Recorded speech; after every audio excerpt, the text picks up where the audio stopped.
I really do want it to be like a value add. And that's like, that can be value add through like, man, I just wrote something that somebody got a lot of value from, right? Right.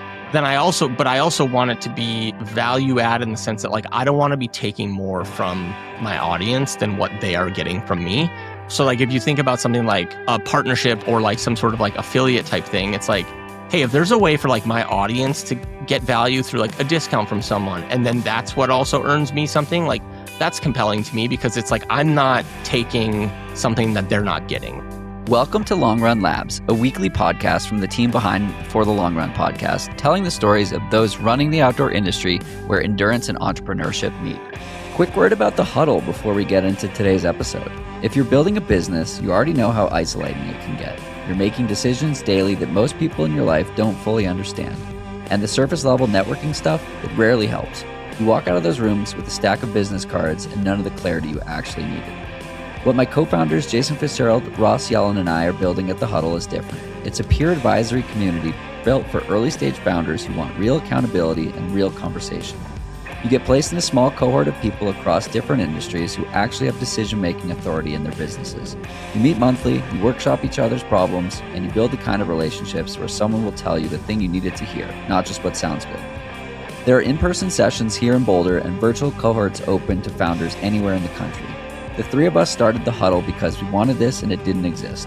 If you're at a point where going at it alone isn't working, or you're ready to level things up in your business, go to findmyhuddle.com and fill out the application.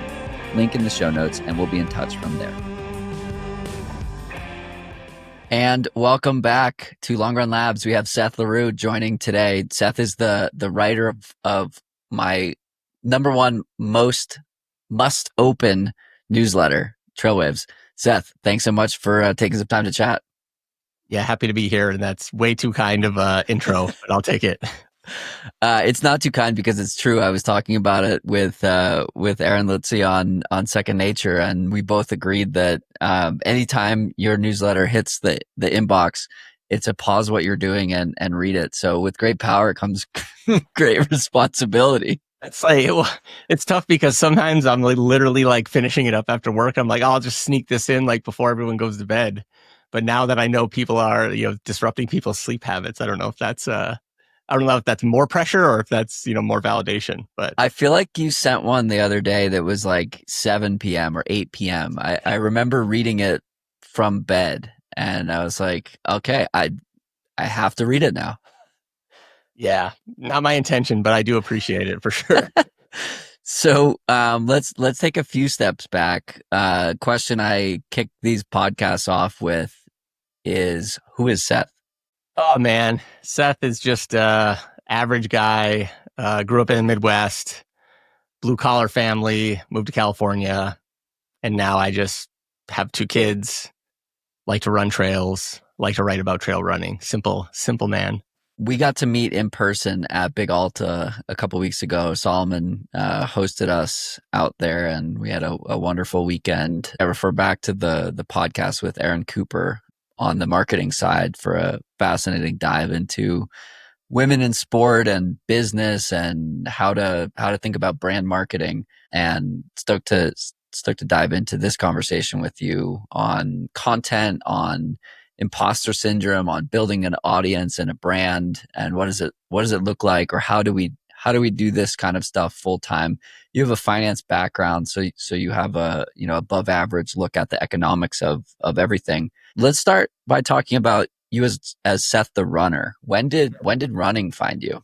I started running. Gosh, it was probably 2014. So like I grew up playing like football and basketball. Never like hated running, but I was probably the mid 20 teens. I was working in public accounting and then was transitioning into like startups, but just spending a lot of time, just long hours, long commutes, just sitting in a chair. And I was just like, I need to do something. And I tried like gyms, but I just couldn't like get the consistency. And so then I eventually started running.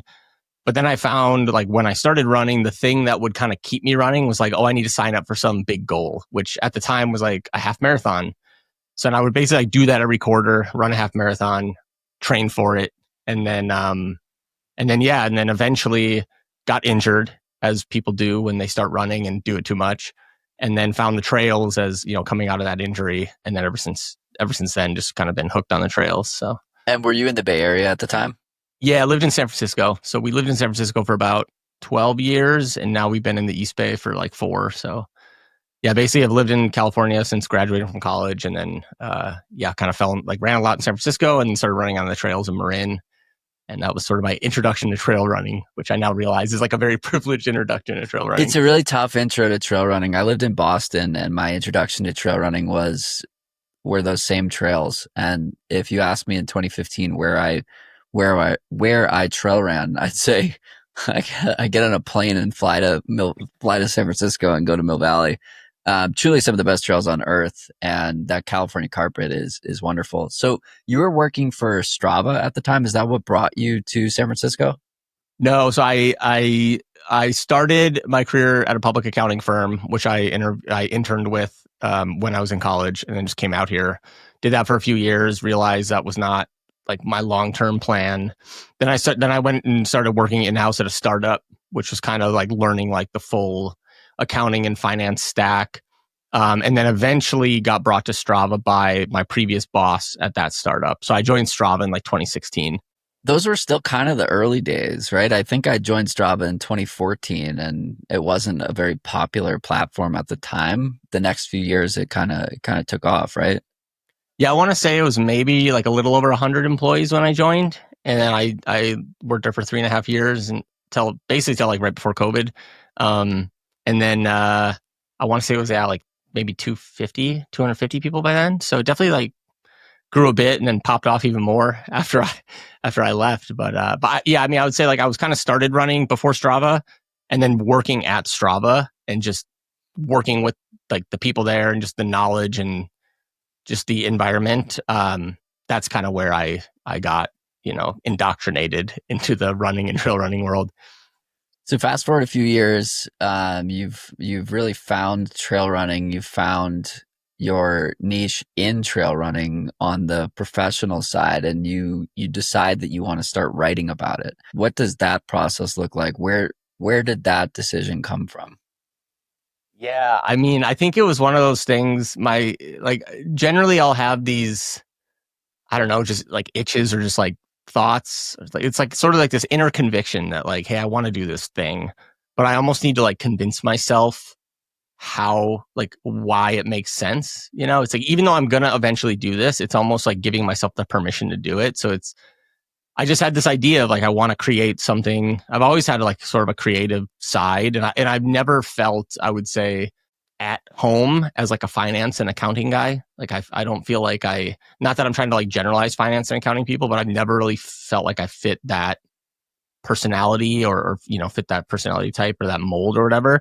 And I've always had this just creative outlet that I've tried to exercise. And so that was definitely part of it. But then the other part of it was just like, okay, if I want to do that, what am I like good at, or what do I at least have experience in, like professionally? So that's like the finance and accounting side. And then it's like, what is an activity or hobby or something that I spend my time doing or, consuming? And obviously trail running, I spend a lot of time trail running. I watch like the Western States live stream every year. So I'm like, well, it's definitely trail running. And then it's really just like, okay, what is that intersection, right? It's like, and how does that look? And that's sort of how I kind of started formulating the idea. And then again, like lots of imposter syndrome and kind of trying to convince myself why it would or could work. But you did it, and you chose to do it, and so you overcame the imposter syndrome. We shared a drive to Stinson Beach at Big Alta on the day of the 100K, and it's too bad that conversation wasn't recorded, because it was like, we were diving into imposter syndrome and the fact that both of us feel it. And my commentary was like the number of Olympians that I've talked to that also feel imposter syndrome. It's the kind of thing that like, maybe it's the chip on your shoulder that pushes you to keep striving, that people who are suffering from imposter syndrome are like on their way to something great, and or they've already accomplished something great. Like, again, I've literally spoken to people who are at the top of the world at their craft and feel like they don't belong. What was your experience with that, or what is your experience with that and how do you overcome it? Yeah, I would say I feel it all the time. I mean, and I think a lot of it, I think at least for me, the way I look at it is like, it's one is like a level of self-awareness. It's like being aware of like my flaws, like being aware of like what I'm good at versus maybe not good at. And then, but then I think the other part of it is like, I think that when people find imposter syndrome, it's because they are like putting themselves in a situation that is like new or like is the Vulnerable. place where they're going to grow. Yeah. And so I think, if you're just like playing it safe and you're never like challenging yourself, like, yeah, maybe you don't feel imposter syndrome. Whereas I like to think, or at least what I tell myself is I'm feeling this because I'm putting myself out there in a way that can or will lead to growth or like good outcomes. And the imposter syndrome is sort of like the entry fee to that, I Yep. guess. Yeah. But I don't know. I mean, it's tough because it's like, there's going to be, you put things on the internet, there's going to be people who don't agree, and there's going to be smarter people than me that have a different take. And so I think it's just like, okay, if I'm just approaching it authentically and from my own perspective and not trying to be someone else or cater to someone else, then at least it's like coming from a place of truth. And then we can obviously debate like facts or whatever, but I just try to center myself around that like authenticity, I guess. Do you ever hesitate before hitting send or schedule? Yeah. I actually think those are the articles that end up, I think, performing, quote unquote, or resonating the most. And maybe there's a correlation there. Like, even the one that I recently wrote about our Solomon experience, like I definitely was like, okay, this is ready to go, but I'm a little nervous to hit send because I know that there's going to be people who are going to read it who are there, or like people who work at Solomon, or other people who are like, is this guy a sellout because he's going to this Solomon event? Like there's just all sorts of.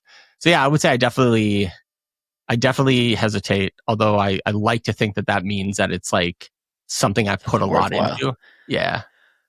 One of the comments that someone said to me once was like, it's clear that the content you create is for you and because you want it to exist. I feel like the same is true. Like so much of what you put out seems to just be like Seth has a curiosity that he wants to explore, like the top shoe brands from a performance standpoint on podiums, or like what's the economics of investing in the outdoor space. Like I would want to write or read those articles as well. Is that kind of how you're approaching the content? Yeah. I just try to look at it as like, what's something that I wish existed, or wish, like something that, like a question that I have, and then let me explore that and share it and just provide my perspective. I mean, I try not to come across as like, this is the answer. I try to come across as like, hey, I had this question. Here's what I did to look into it. Here's what I found. Here's what I think. And then what do you all think? And so it's more of like inviting others to kind of have the conversation. And then, yeah, I think the other part of it is just, yeah, like you said, just creating something that I wish existed in the space. Having a site like this that had this type of content, it's like, well, why don't I just do it? If it's something that I would want, like, let me do it. And again, it's like people are going to vibe with it, and that's amazing. And other people won't, and that's fine too. Like, I'm not trying to like convince people that there's only one way. It's more just like adding another color to the palette, Totally. And as an explanation of what is Trailwaves, as you've described on your site, Trailwaves is where I use my background in finance to explore the business, economics, and culture of trail and ultra running. It's as curious and insightful as a board meeting, but with the chill vibes of a long run with friends. Yeah, it definitely nails that. I'm recommending that anyone who enjoys this podcast subscribes to Trailwaves, trailwaves.substack.com. Perhaps ironically, about a quarter of my subscribers come from you. Oh, wow. Nice. I just looked, and 94 of my 410 subscribers are referrals from Trailwaves. So the audience overlap is strong. So that's fun. Talk to me about some of the pieces lately that you've been enjoying, and let's kind of, I want to talk about one of them in particular, but I'm curious where you go in terms of the stuff you've been working on lately that you've really enjoyed. Yeah, I would say, I mean, I think the big one that I've done recently is just like the investment thesis one. I think that was the one I hope to talk about. So okay. Perfect. Yeah, I mean, that one I just figured like I try to find articles that it's like, do I enjoy putting this together?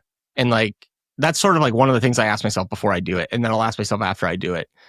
It's like, do I enjoy this? And then do I think it's providing additive value to whoever's reading it? And like sometimes it's like, oh, I didn't really enjoy that as much as I thought I would, or maybe this one didn't really like, not a lot of engagement, so maybe it didn't really provide a lot of value. So like that's one that I think kind of hit both boxes, where I really enjoyed putting it together because it really sort of flexed some parts of my brain that I haven't used all the time, but then kind of being able to package it up, I was like, okay, it's definitely not perfect, but it packaged up in a way that I felt satisfied to put into the world.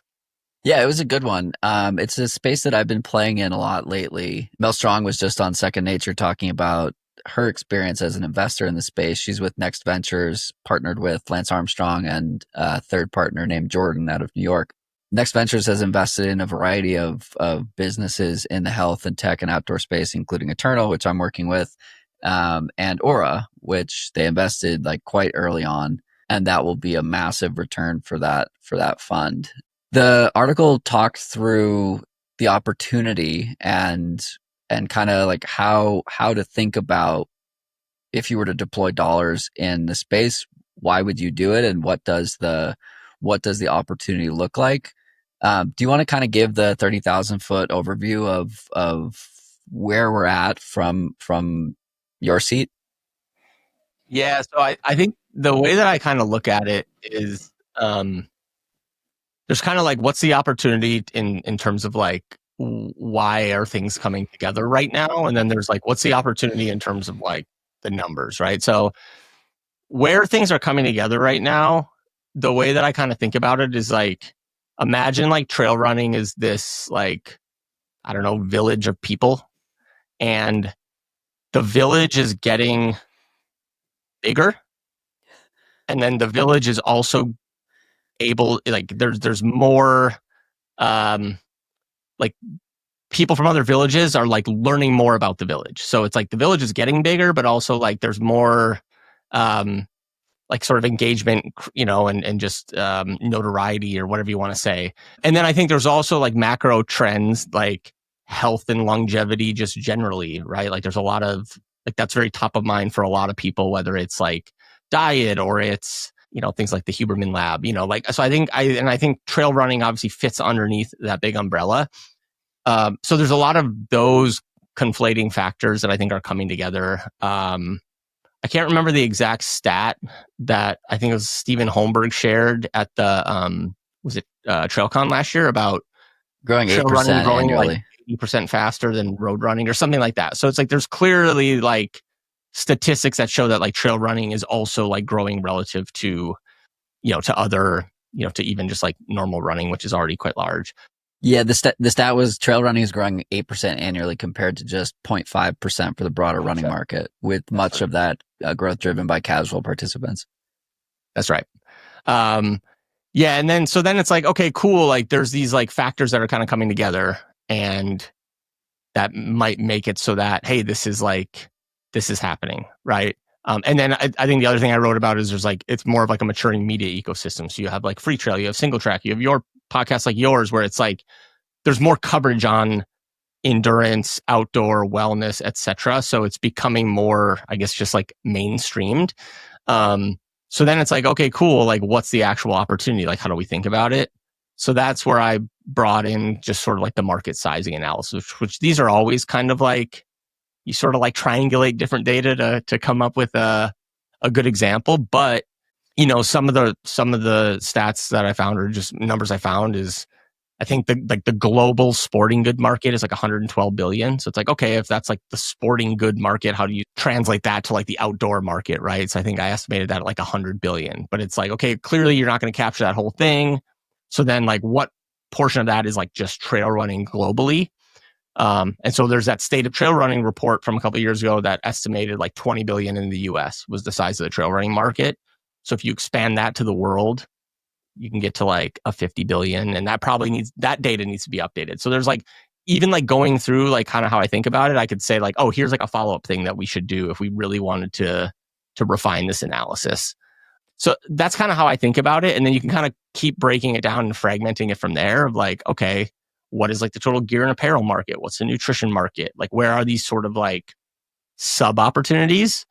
And then from there, it's like, okay, which of those areas would be like the easiest for like a new company to like start in, or if you're like an investor looking to deploy dollars and there's like growth opportunity, you can look at it from that way too.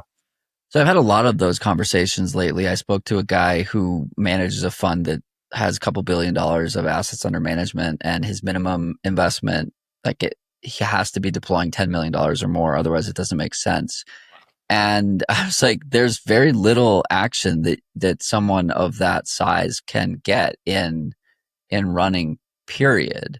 So my question to you is, where's the room for investment? Is it angels versus VC? I don't think private equity has, as much space to play unless they're just buying races. But how do you think about the deploying of dollars? Yeah, that's tough. I mean, I think there are a couple analogies. Like, I think Satisfy raised like $11 million or something like that. Norda just raised, I think, a pretty good chunk of. So it's like these are obviously like geared apparel brands where there's like a clear like, hey, we're going to use this money to either streamline our processes or just expand capacity to make X more like high margin pieces of gear and apparel that we can sell. And, so there's like a very clear return there because you're like, hey, you're giving me $10 million. I'm going to make this many more shoes and it's going to return, 10 times, whatever. So that's like one area. But then I guess the other area is like, yeah, I mean, it's tough because I was talking to someone recently where like just take shoes, for example, or, maybe that's just a good market to prove this point. But it's like, you have these like incumbents, which like the incumbents are like Nike, or they're like Hoka, which is part of Deckers, or Solomon, which is part of Amerisport. Like you have these like conglomerates that are even like the trail running piece of it is only like one piece of that pie, but they're like publicly traded large brands. Or you have like the Nordas, the Normals, Speedlands, like Mount Dakota. Like you have kind of the more like upstarts. So you're kind of either going like really big or like startup, right? And so that's like, I think you kind of see that across a lot of the categories, like same with like nutrition, right? Like you'll have startup nutrition companies that are doing something different than somebody else is doing, but then there's like Goo and there's Tailwind and there's all these. So I think that is a good question. That is a challenge of like, even if you had $100 million, like where do I put this, right? Yeah, and the expectation of a return for someone who's deploying $10 million versus someone who's deploying $100,000, like you have the ability to do different things with that capital. I think that there's a lot more room for angels doing 5 and 6 figure investments versus VCs and private equity doing 9 and 10 figure investments. Yeah, and I think the time horizon is also different too, right? Like if you put in 5K as like an angel investment, 10K, whatever, you're kind of basically saying like, and just the type of investment it is, you're kind of just saying like, hey, I believe in this company, but at the same time, this is like a bet, right? Whereas like if you're putting in $100 million or $10 million or something, you're like, I want a return in I need 50x. X amount of years. Yeah. It can't be like, oh, I hope this works out or not. It's more like this has to work out. So there's definitely like a higher level of conviction. Yeah. Yeah. And the difference is also like people who are doing the angel investments are often, they just want a seat at the table and they want to participate in the growth of the company. I've started to do this, or I've been doing this with a handful of companies, and like one of them, the target is 2030 and to go from a 15 to $100 million company in 5 years. Maybe that'll happen, maybe not, but I get to participate in the journey along the way, which is really fun. Yeah. Do those companies have, like when you work with those companies, do they have a very clear, like, here's our goal and then like, here's our exit strategy? Like we want to get to 100 million and then we want to do either get acquired or whatever. It depends. I mean, it's generally, yes, like there isn't, like, it's not charity. So I'm not like giving money to these companies to say, go do your thing. And I never want to hear from you again. Generally it's, or anyone that's doing angel investment, they're close to the problem that is being solved and they feel like they can either add value or they like the person, or they believe in the person who's running the show. And so for some of these, it's more conviction in the person leading the charge. Like I've talked at length about my friend Phil at Laurel. Laurel has basically a more efficient, more cost-effective way to do race timing that can be deployed out of backpacks instead of trucks. And as a result, it's like 95% cheaper, and there are more redundancies so that you get better and more frequent checkpoints. But like Phil is a dog. Like I would bet on Phil. He'll just like figure it out kind of a thing. But he also knows what the end zone looks like and what he's building towards. And so some of it is just like conviction in who the person is or the problem that's being solved. Like another investment I made was in a company called Nestwell. And their whole thesis is we've over glamorized the like optimization culture, and everyone is focused on, biomarkers and blood tests and increasingly like peptides and these advanced, longevity modalities.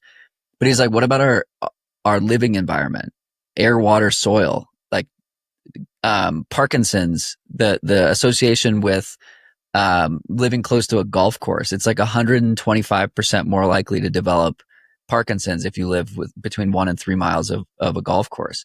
One of the things you can do to help with that, and this is like a scientifically validated statement, is use air filters and water purifiers. And so his point was like, this is something that will be mainstream soon, or people who have kids, care about what's in the air and the water, et cetera, if they don't personally.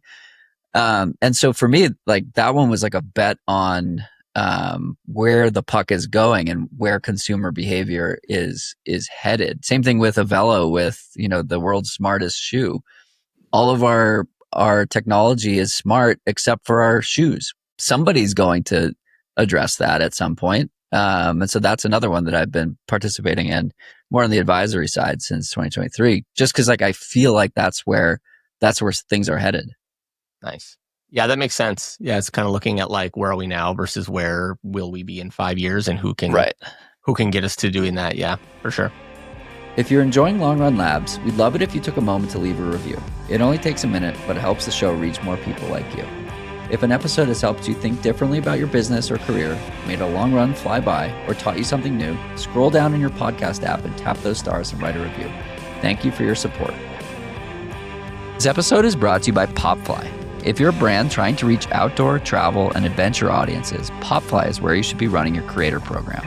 It connects you with the largest community of adventure creators on the planet, people who actually use the gear, live the lifestyle, and have built real trust with their audiences. Popfly handles the whole operation. Affiliate links, discount codes, creator and ambassador collaborations, all in one place. No more chasing people down over email. You scale brand momentum, track what's actually working, and every mention comes from a place of credibility because the creators you're working with genuinely mean it. Go to popfly.com to check it out, and if you want to reach out to them, let them know that we sent you. So let's talk more about the building an audience or building a brand. You have a full-time job and you've started this Substack and you've started this media thing that you're creating. Similarly, I started my podcast while I had a full-time job, and I was building the plane without needing it to be flown, so to speak, so that when I jumped out of the plane, I knew what my parachute looked like. And I perhaps knew the details of that parachute a little too intimately because I waited so long to deploy that parachute. But eventually it happened. Talk to me about how you're thinking about this. I think I referenced it in one of my articles, but I remember there was an article or a Free Trail podcast. I think it was Rod Farber did with Debo, and he was talking about like being on the right path.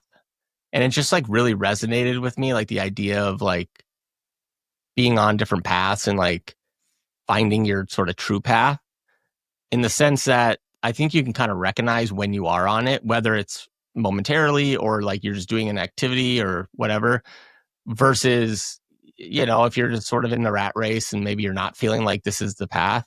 I think everyone probably resonates differently, but I think when you're on it, when you're not. And so I just started thinking a lot about that, and just, I don't know, I think a lot about just like, what do I want especially I have 2 kids. They're like 6 and 3. And I think a lot about just like, what do I want the next like 10 to 15 years to be in terms of just my own happiness, but also just my ability to just be around them and like spend as much time doing the things I want to do while I can do it. And so then I start thinking like, well, what would that be? And I think I've realized like, I'm lucky to have a good job that, I feel, content with, but it's also not necessarily like, it doesn't feed me in the same way as like being in, like going to the Big Alta does, for example, where like being there, being at the race, interacting with people, like that felt like that's the type of thing that I want to be doing. And so I don't know. It kind of goes back to like the taking the first step and like the imposter syndrome. Just like I realized like, hey, I can't just like flip a switch today and just like write a newsletter full time or whatever comes with that, or however that ends up, if it ends up monetizing, right? But I can start writing it, and I can just commit to being like, the thing I always say is I commit to being consistent and I commit to being authentic. And as long as I'm doing those 2 things, I feel like I'm taking steps forward. And sometimes it doesn't feel like it's going forward, but then sometimes things happen where, I realize like, oh, it has been taking steps forward, but it's just sort of like been a snowball, like accumulating over time. And so I really just try to think about it like I'm doing what I can now to hopefully in 3 years, 5 years, whatever, then have the option to pivot into something that's, like basically building the parachute. So I have the option to jump, to use your analogy. Yeah. And as someone who did that with no specific intentions of quitting my job and doing it full time, there's so much power in the lack of pressure and the lack of necessity. And it keeps you clear in the mission of like, I'm creating something for myself.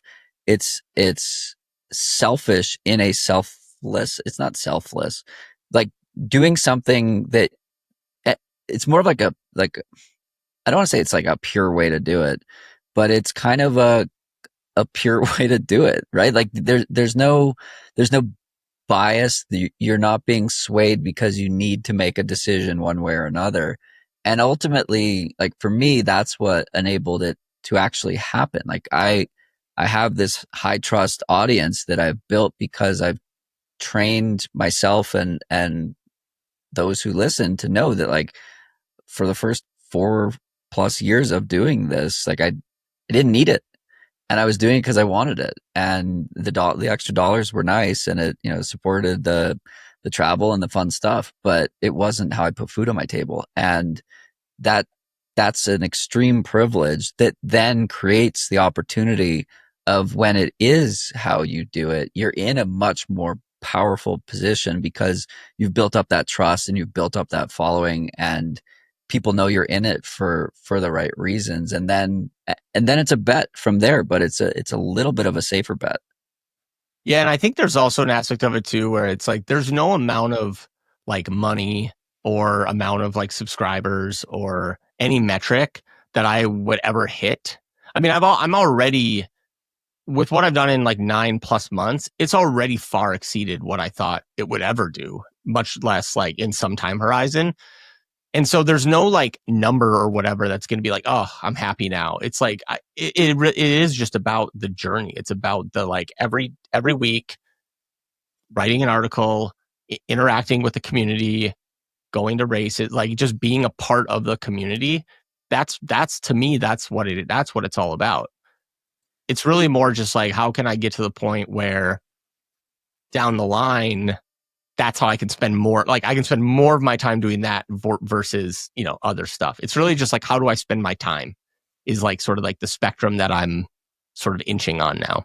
Have you thought about how that transition occurs? Like what, as Aaron always says, like what would have to be true for that to be true?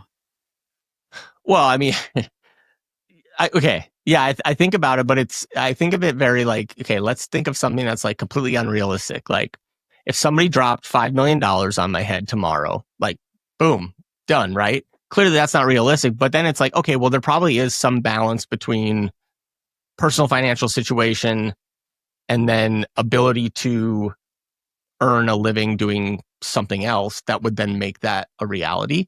So, and then there's like a time horizon thing too, where it's like, if I need to bridge the gap between, let's say, where I'm at now and whenever I quote unquote retire, that's like an X number of years time, like you do the math, right?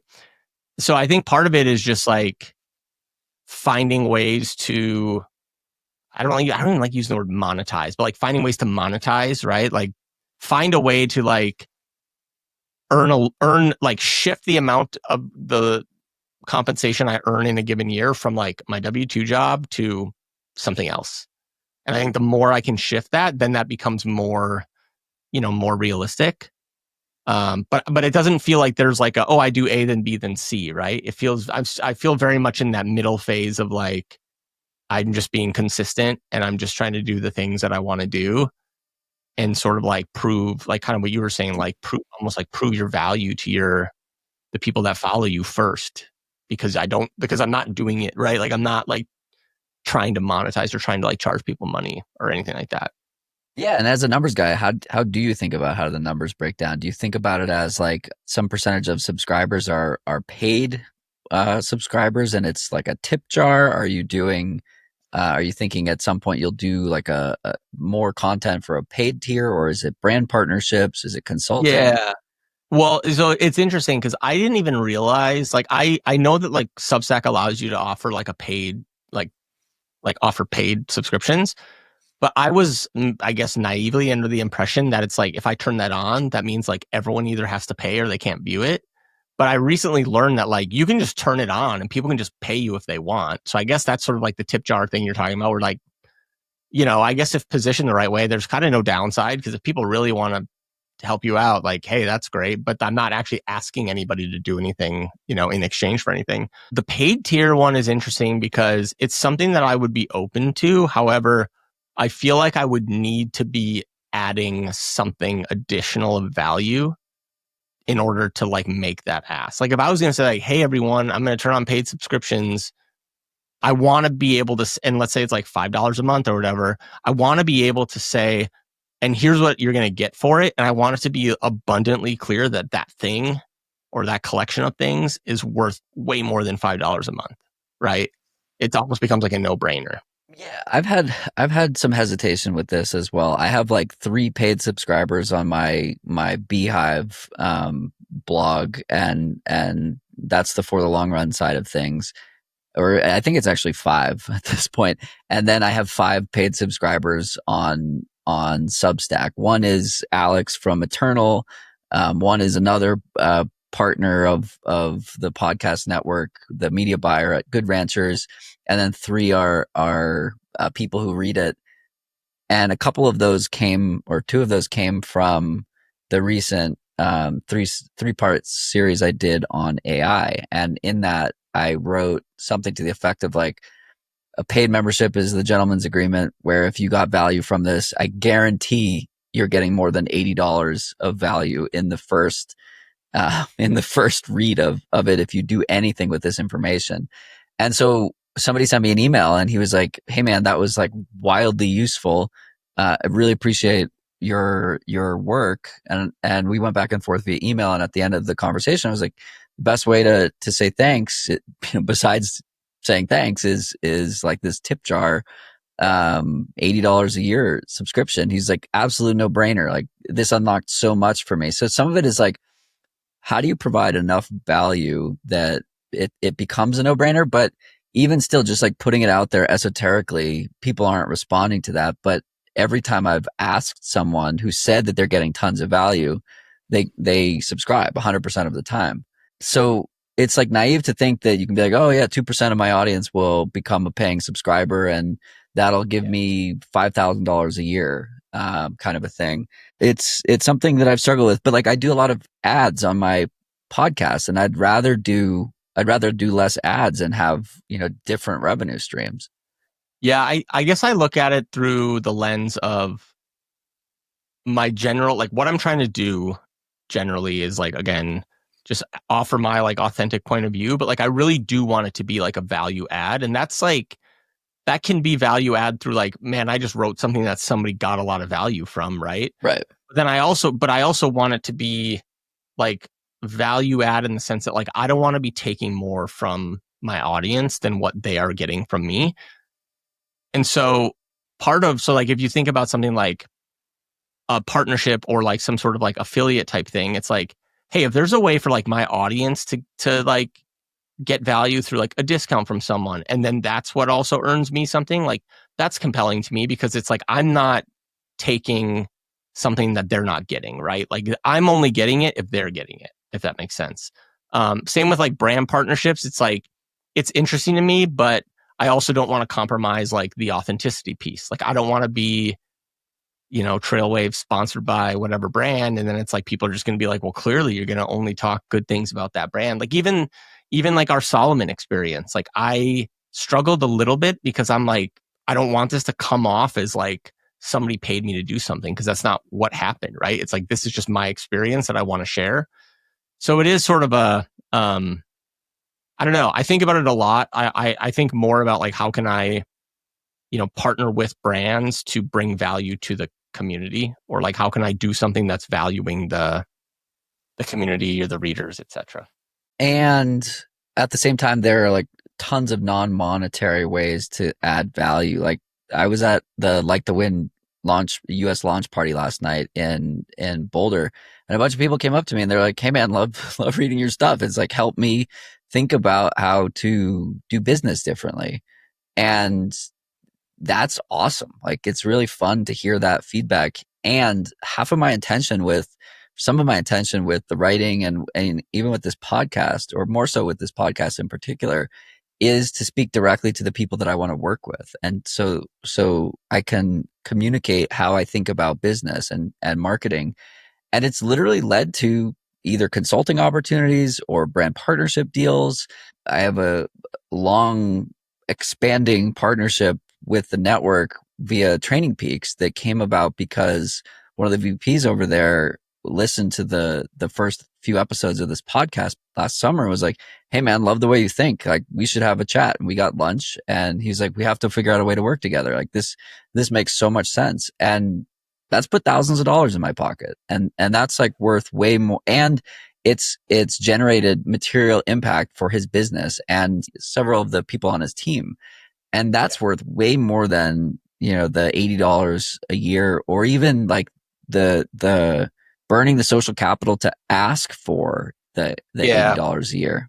I think it's like a time horizon thing. Like I think it's easy to be like, oh, I have this many subscribers, let me just flip on paid subscriptions and some percentage of them will pay, right? But then it's like, I don't think that's the way to do it. I would be curious, like for you, like those, like the conversations that you just referenced or the examples you just referenced, is that something where it's like those came up naturally, like where it's like, hey, you're just like making content, they're coming to you, you're having these conversations, and you sort of like through that you find like, oh, there's a very clear like kind of quid pro quo like value exchange that would work, that would benefit both of us? Or is that totally something where it's like you get to a point where you're like, okay, now I'm targeting like different brands to try to like, almost like repeat the playbook. You know what I mean? Yeah. It really is that structures. I'm looking for I finally found it. I'll mention it after I finish this statement. It did come up organically. Like that conversation with Jeremy, for example, he reached out after listening to the show or commented on LinkedIn posts or something like that. And that's now come up a handful of times. And then the continued, like the way that I talk about building the network and things like that, it hasn't led to a lot of inbound, but it's led to like really high quality inbound. And so I was talking with someone this morning about it, and it's basically like business development.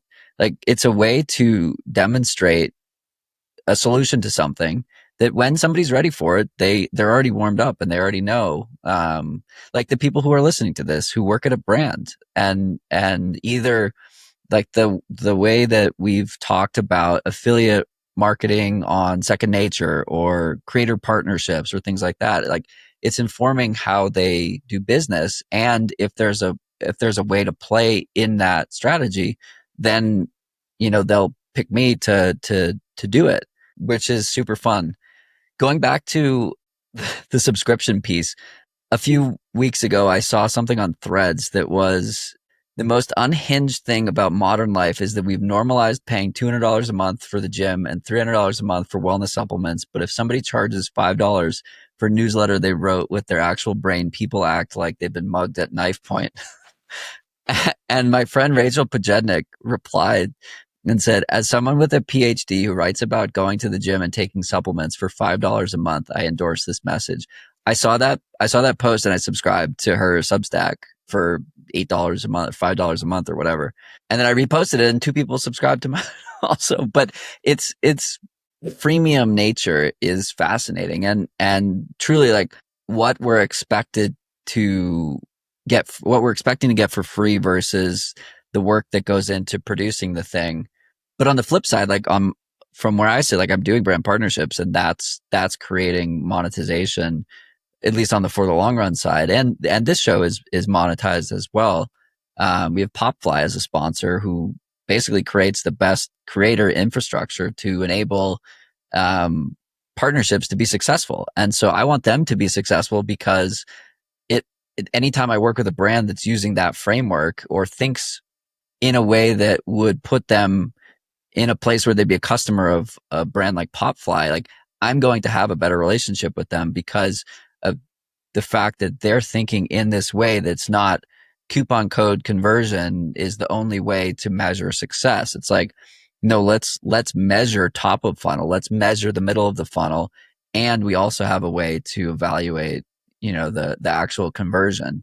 And so some of it is like the bias of, well, I want other companies to use the tools that will demonstrate success. And then on the for the long run side, like my filter is, would I recommend this anyways?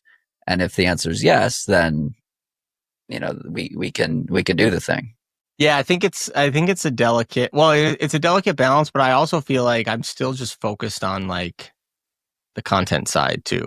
I'm doing it consistently. I don't want to like stop and like worry about this other thing. And right. I have had conversation with people or like people have reached out and like, I'm not saying that it's like, oh, there's like all this stuff like cooking. It's more just like I can kind of see based on like conversations I've had, I can kind of see the vision for like how it does play out, or like how something could materialize or, stuff like that. And so I think it's more just like taking the step, saying yes to people reaching out, wanting to connect, reaching out to other people when I feel inspired and try to connect, and then just continuing to like have those conversations, The other piece that's a less tangible upside or benefit is it's much easier to connect with people when there's a piece of content being created or you have a podcast or a newsletter and you want to feature them in it.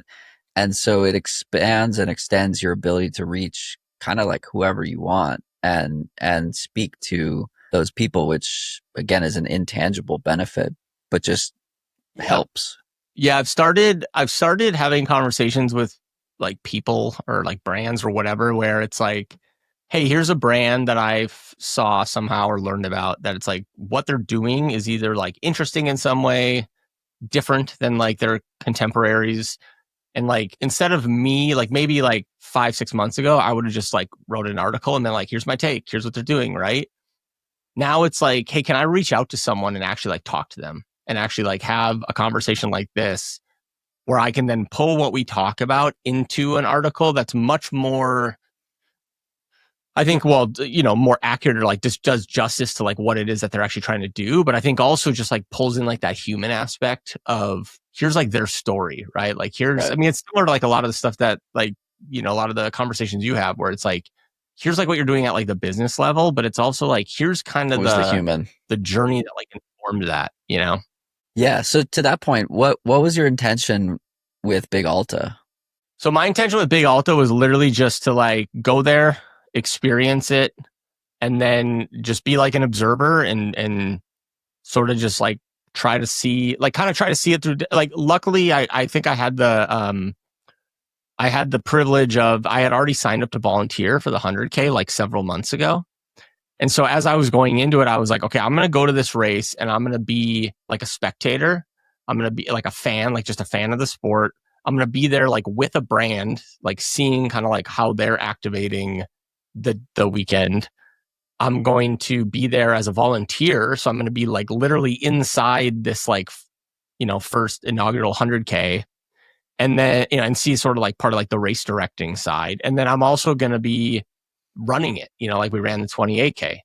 And so I think just trying to like take in my experience from those different vantage points and then try to piece it together in like a cohesive way, I thought could be, for me, very interesting and just sort of like compelling as like from like a reader standpoint. But that's kind of how I was thinking about it. Like I didn't want to try to like attach myself to a specific angle that I then had to like fill in and write about. I wanted it to really be like, what about that weekend like really stood out to me? And then like, how did that play into like the overall sort of story? So, I mean, that's where we had like that shakeout run at Stinson Beach where it was like, I got swim. Yeah, shakeout. So yeah, some of us were swimming. But that's where it was like, that wasn't like a planned, I mean, there was like shakeout run planned, but there wasn't like, that was like a very like ad hoc sort of authentic like thing that just happened. And it's probably something I'll remember for the rest of my life. But that also played into just like the overall, like the broader themes of the weekend. And so I think just being able to pull those different things together, I think was cool for me. Yeah, they put together a really interesting group of media people, and nobody really stepped on each other's toes in terms of like the focus. And everybody's, so Dan Green and Grayson Murphy were there as Solomon athletes, and Aaron and Brandon and Drew and others were there on behalf of the brand. And then Outside PR hosted the whole thing with Zach and Nikki, and we saw Gordon there briefly. And it was like a really thoughtful execution that there was so much intention around it that it created the serendipity of what happened. So like I spoke with Grayson and Aaron about signing Grayson at 7.5 months pregnant and the role of women and moms in sports marketing. And then the UCAN Emma Bates thing happened the next week. And here I am with two, loaded conversations in my pocket that are ready to be released in a super timely manner, where we had no idea that those conversations would be supremely relevant in the moment. And it was just like that intentional serendipity that they were able to create, which is pretty wild. I can't remember my point with telling that story, but no, I mean, I as somebody like, again, like I struggle to consider myself part of the media. Like it's my imposter syndrome. Like I struggle to feel like I belong in those places. Right. And, so it was my first sort of foray into that world. And I especially appreciated just how like chill and like like casual and natural it felt. It was just like, hey, here, come hang out at this house. And yeah, we have these things on the docket, but like there was no like, you have to be here and do this. You have to write about this. You have to do a podcast about this. It's just like, yeah, come on and check it out. And there, there's no like, okay, so you're going to write about something, right? There's none of that. It was just like, here, come and check out what we're doing, experience it firsthand. And we hope you have a great weekend. And I think, yeah, to your point, it sort of lends itself to that more natural serendipity and just, I guess just natural like camaraderie. Totally. Seth, was there anything else you wanted to chat through today? Oh man, probably tons of stuff, but I don't know. I might have to schedule a round two at some point. But yeah, no, I mean, I think it's just good to chat about like, I think for me, especially, it's good to kind of check in like 9 months into doing this and kind of seeing like where I've come and then like all the sort of things that are swirling around in my head that, obviously I get value from listening to your pods, like talk about with different people. So I think it'll be interesting to kind of see like how that evolves over the next, months, years. So you'll have to listen to this episode again in 5 years and see how you're doing. See how it compared to where you thought you'd be. Oh man. Yeah, that'll be a fun time capsule for sure. So Seth, appreciate the chat. Thanks for the newsletter. Where can we find you on your corner of the internet? I mean, trailwaves.substack.com is a newsletter. Check it out. I'm on Instagram, Seth_LaReau, LinkedIn. It's where all the professionals hang out. Check me out on LinkedIn. Those are probably the 3 places for now. So yeah. Awesome. Seth, appreciate it. All right. Thanks. Appreciate it. Thanks for tuning in to this episode of Long Run Labs. If you like this episode, make sure to subscribe, leave a review, and share it with someone who's building something of their own. We'll be back next Tuesday with more stories at the intersection of endurance and entrepreneurship from the people shaping the outdoor industry in ways big and small. Until then, keep showing up, keep asking questions, and we'll see you out there.